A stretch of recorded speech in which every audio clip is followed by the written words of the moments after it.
Hi అండి, welcome back to my channel. పొంగనాలు తిని ఉంటారు కానీ ఎప్పుడైనా ఈ ఎగ్ పొంగనాలు తిన్నారా? టేస్ట్ అయితే చాలా బాగుంటాయి. నార్మల్ వాటికన్నా ఎలా ప్రిపేర్ చేసుకోవాలో చూపిస్తాను. ఫుల్ వీడియోని అయితే చూసేయండి. ముందుగా అయితే ఒక 2 నుంచి 3 గుడ్లని పగలగొట్టుకొని వేసుకొని అందులోనే కొద్దిగా ఉల్లిపాయలు, కొద్దిగా కరివేపాకు, కొద్దిగా కొత్తిమీర కూడా వేసేసుకొని ఒక 2 స్పూన్స్ వరకు శనగపిండిని యాడ్ చేసుకొని అందులోనే 1 స్పూన్ వరకు బియ్యం పిండిని కూడా యాడ్ చేసుకొని అందులోనే కొద్దిగా సాల్ట్, కొద్దిగా పసుపు, కొద్దిగా కారం కూడా వేసేసుకొని కొద్దిగా వెల్లుల్లిపాయ పేస్ట్ని కూడా వేసుకొని దీనంతా బాగా మిక్స్ చేసుకోవాలి. లేకుంటే మీ దగ్గర విస్కర్ ఉంటే విస్కర్తోనైనా ఇలా బాగా మిక్స్ చేసుకోవచ్చు.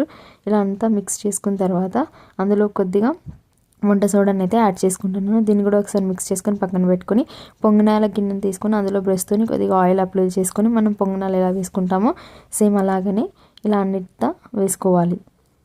ఇలా అంతా వేసుకున్న తర్వాత కొద్దిసేపు పాటు మూత పెట్టేసి అవి బాగా కుక్ అయిపోతాయి.